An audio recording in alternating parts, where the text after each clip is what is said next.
Marlene Glad was born in 1939.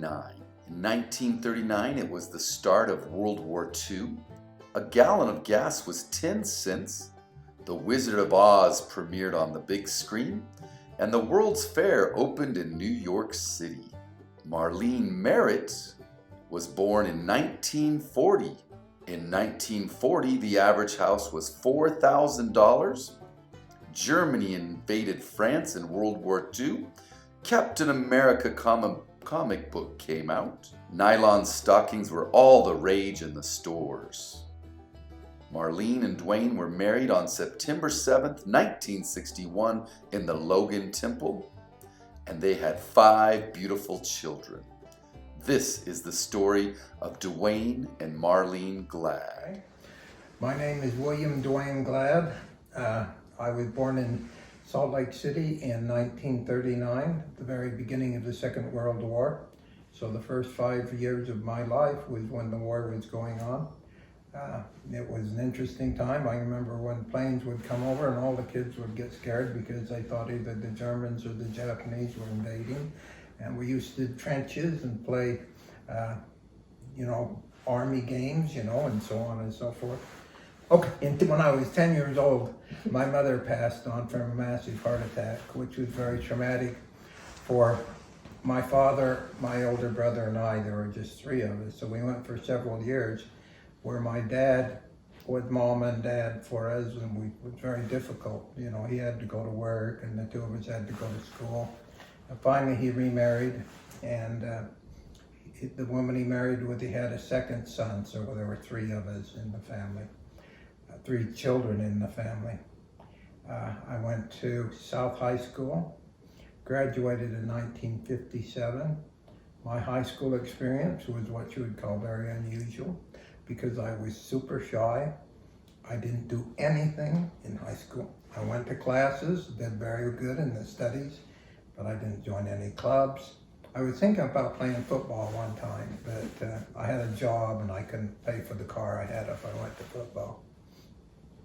After I graduated from high school, I went on a mission in 1959 and served through 1962 in the Central Atlantic States Mission.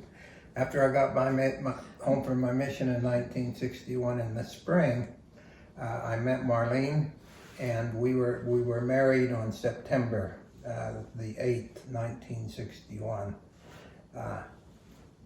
We were supposed to be married in November, October. Yeah. When I was reading the newspaper and I discovered that my National Guard unit, President Kennedy had activated my National Guard unit for a year. So I told Marlene, I asked her if she was okay to wait for a year when I got home. And she said, no way, I've got you. You're not going to get out of that. So I got on the phone and had to call up her parents who lived in Star Valley, Wyoming, dairy farmers, and talked to her mother on the phone and told her that something had come up and that we were going to have to get married earlier than we anticipated. And I could hear her and the phone drop. And finally I was able to explain to her that my National Guard unit had got activated and that we're okay, we're still going to be married in the temple. So we're married in September the 8th, 1961.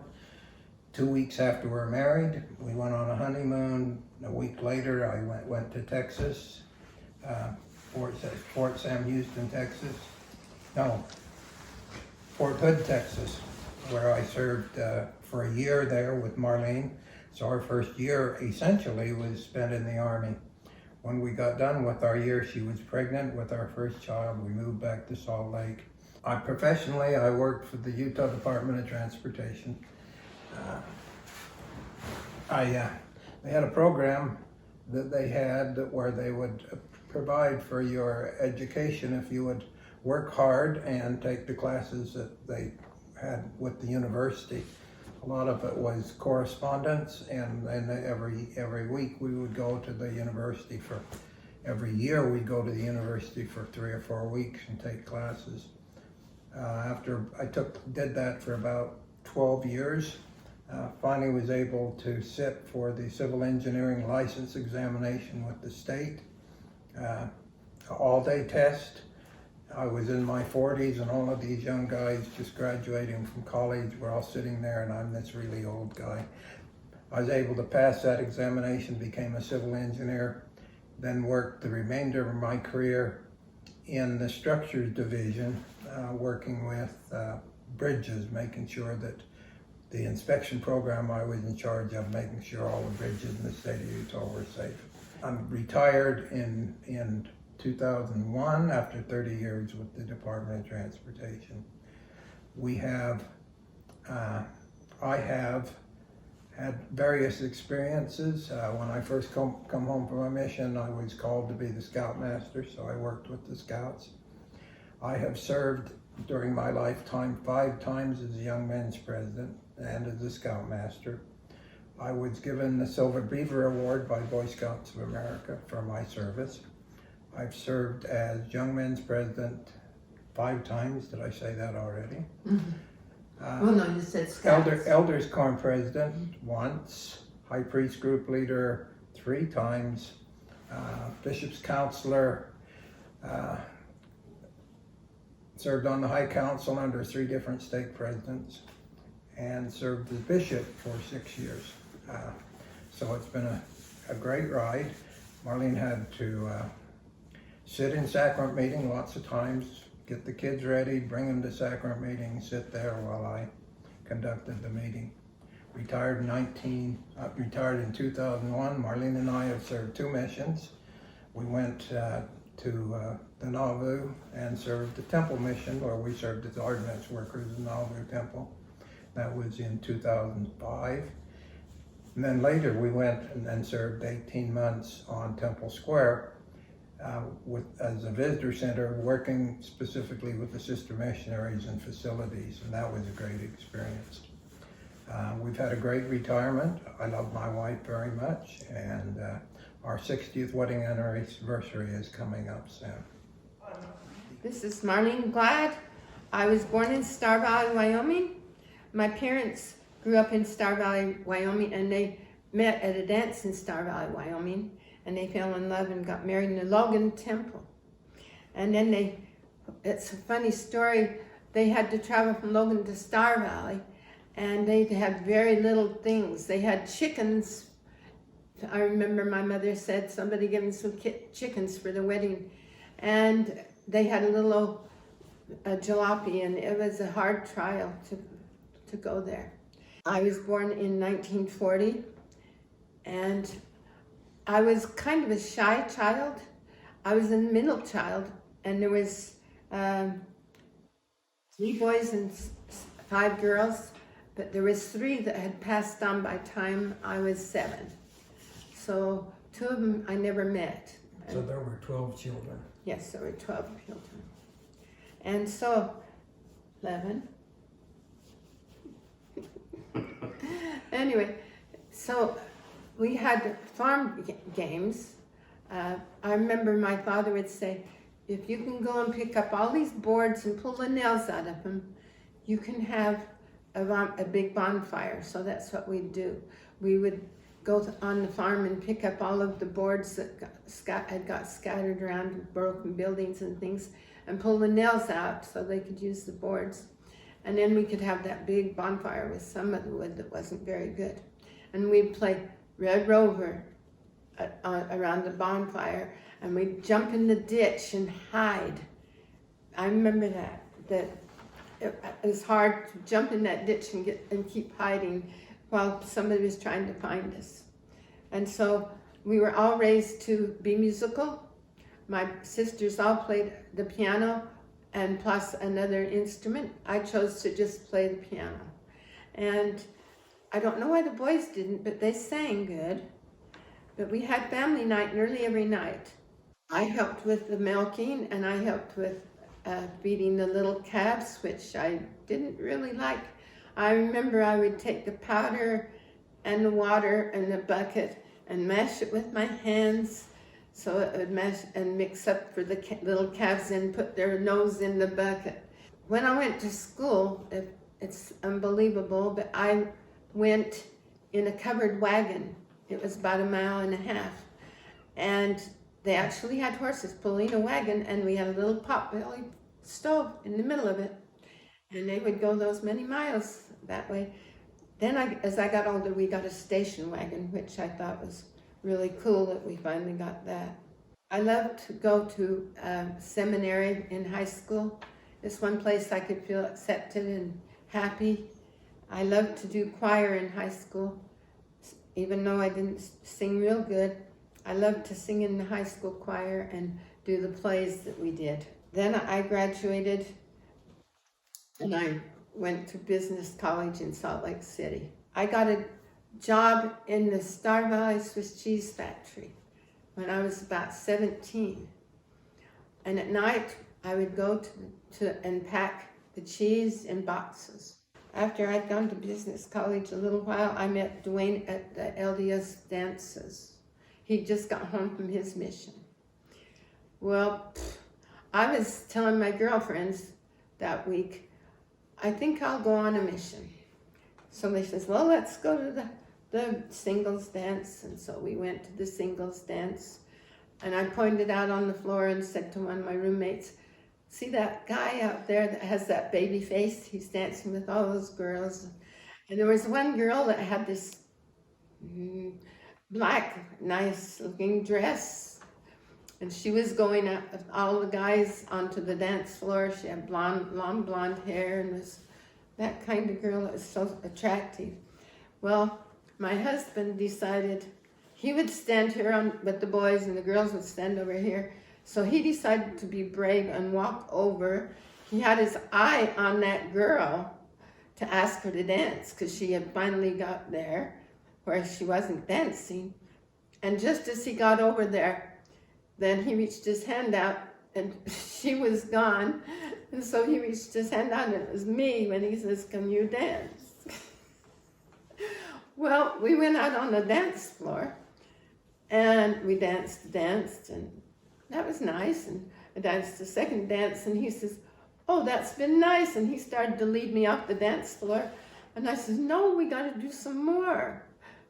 And not just 2 dances. So we danced until it was the end. And he asked me, well, where do you live? And I says, up on the avenues. And he said, well, you got a way home? And I says, oh no, I have to walk home all that way in the dark. And my roommates have a ride home, but I don't. So he drove me home in his little Anglia car. And he walked me to the doorstep, and we didn't have a kiss, but he says, well, I'll call you sometime. And I says, no, you won't. I says, that happens too many times. So he says, okay, I'll make a date with you. I says, yeah, you have to make a date with me before you leave. So he made a date with me and we went to the movies the next Saturday. And then we just kept going out and nearly every night. And one night I called him and I says, we agreed we'd seen each other a little bit too much. So I agreed he was in the National Guard. And I says, okay, well, guess what? That night I called him up on the phone and says, I gotta see you. It had been only a day or so. So that all turned out until we were engaged. We got engaged on July the 4th. I remember we walked up to Timpanogos Cave with his cousin and his girlfriend. And we went to see the fireworks in Liberty Park. And it was July the 4th. And we were sitting on a blanket, and I put the blanket over my head and his head. And then he was trying to say, we've been going together for a long time. Will you marry me? And I all of a sudden got scared, and I didn't answer him for a minute. Here I'd almost asked him engagement. And I got cold feet and I almost didn't say yes at that time. He says he panicked a little before I answered and said yes. So we got married in Temple in September. That's what he said. He called my parents and and he had to write a letter to my parents of acceptance, and he couldn't remember how to spell my name because we hadn't been going together very long. My mother had been in the hospital for an operation up at the university, and so we went up there. I took him up there to introduce her to me, and that's when I says, we got engaged. He gave me a box of chocolates in the parking lot, and we were going to see my mother, and he says, open the chocolates. And then he pointed at one and says, open that. And then there was the ring. So then I had to tell my mother I got her a ring and was engaged. And she says, well, you got to write to your dad for permission. I don't know if we still have the letter, but he said, my hand in marriage. And then my father, I think I've got the letter where he wrote back and said, it's okay. So anyway, I taught in primary. I played the piano in primary. I played the piano in Relief Society. Then they finally released me from being the pianist in Relief Society, and I was called to be the second counselor in Relief Society. One of the only jobs I had that wasn't a missionary job. I enjoyed the beautiful 2 different missions that we went on, and learned so much about life and the church. I would go up to people on Temple Square and ask them if they knew about the church and if they'd want to know more about it. And so the president of the mission said that was a good way for the sisters to do. So they started doing that. Marlene and I, we'd like to take this minute and talk a little bit about our family. We have 5 kids and 19 grandkids. So with 3 of our grandkids married, we're at 31 now, and going forward, 1 great-grandchild. Our oldest son was William Todd Glad. He's one of our redheads. We have 5 children, 4 of them are bright redheads. He is our first child. We expected more. I think we're harder a little bit on our first child. Todd was a outstanding young man. Sometimes a little bit trial for us. We loved him very much. It was wonderful to be able to spend time at scout camp with him and to give him advice, which he took pretty well. He was great. We loved him. We're really proud of the way he's turned out. He's in his almost 60 now, and he has 3 wonderful children, and we love him very much. Melody, she was such a blessing. In those days, you didn't know what you were going to get because you didn't have the ultrasounds then. And so when it came out, a little red-haired girl, so sweet, and she's grown up to be so great, and she always would feel so for the kids, for each other. She would always stand up for the kids if they were in trouble. And that was one thing I remembered about her. She became a very good art. And I'd like to say 2 things about Melody that shows her character. Todd didn't always do what we wanted him to do, so we were figuring out some ways that we could get his attention without doing any spanking or whatever. So we decided we would have him skip dinner one time, and we just gave him some bread to eat.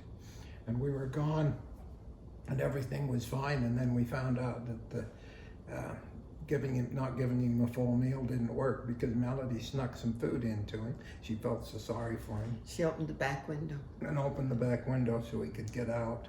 And then another case, when she was in high school, she and her husband that she has now, we'd interviewed each of the kids and set guidelines and rules that they made, and then we'd interview all of them once a month.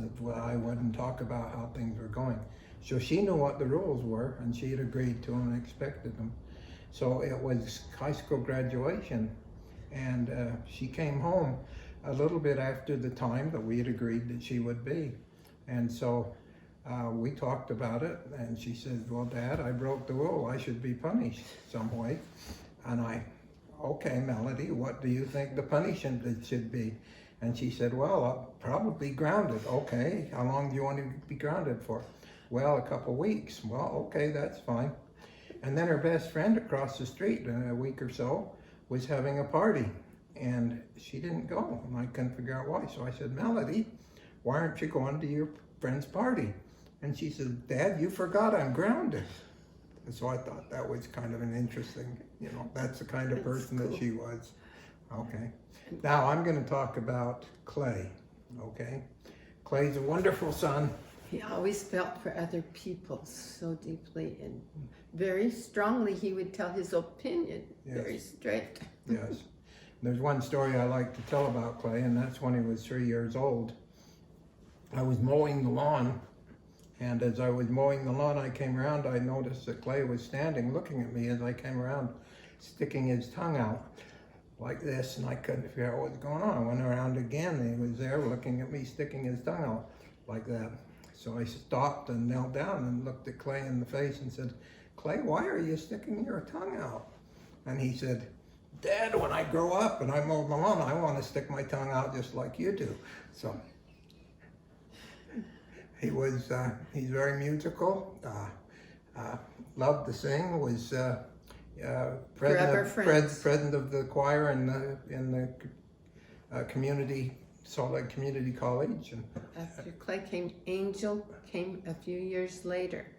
So it was like Angel had 3 parents besides me, and so they taught her a lot and took her places, and they were all older than her, and it was wonderful. Angel grew up to be so smart because she had all that learning from them, and she was somewhat spoiled when she was little, but she grew up to be so great, and she was so musical and so good.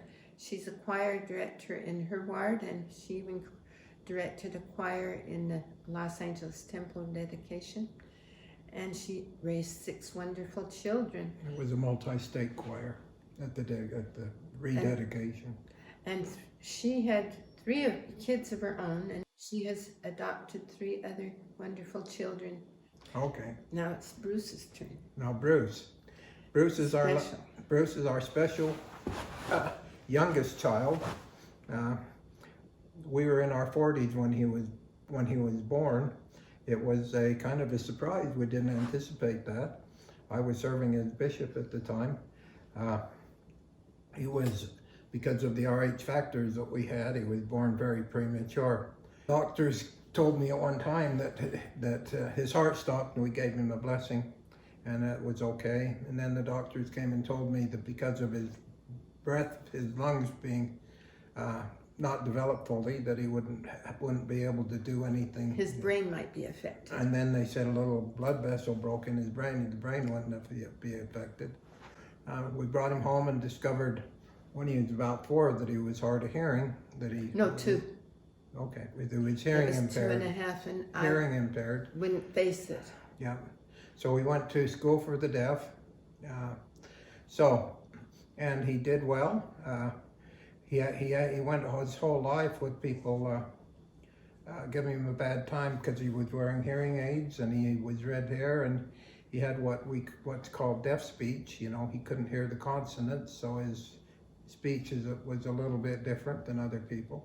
So he's a wonderful kid, and he's doing great. He has 2 children now, and works with autistic children, and is a very understanding and kind and loving son. So You've just heard my story, but I want to tell you, I have a testimony of the church, and the church has been my life. My dad was a bishop. I remember that when I was a little girl. My husband was a bishop, and I have always had a testimony, but it's grown as I got older. And I got married in the temple and tried to encourage my daughters to get married in the temple, which they did, and my sons to get married in the temple, which they did. And it's been a great life for me. And I love music. Every time I touch any word, I'm always end up being in music or in the music chairman. And I love that because I love music. It touches my soul, and my testimony has grown through music. and I love the ward I'm in, and I love my family, and I love to play music and do it daily. I love my neighbors and my friends. I'm so pleased with my life. I hope that you can have as good a life as we've had. Yes, I've had 3 operations in my life, but I feel lucky that I can go bike riding and have fun. And I say this in the name of Jesus Christ, amen. Okay, I'd like to give my children and my grandchildren some advice. Our 60th wedding anniversary is coming up soon. I've loved Grandma all my life. We're still sweethearts. It's like it's been a long honeymoon. There's a couple things I've learned. The most important 3 words you can say to your wife is, yes, dear. That's 2 words. Yes, dear, you're right. The other thing is you have to remember, another little phrase, happy life, happy wife. And the most important thing that you can do to yourself is to be good, kind, and loving, and have a strong testimony of the gospel.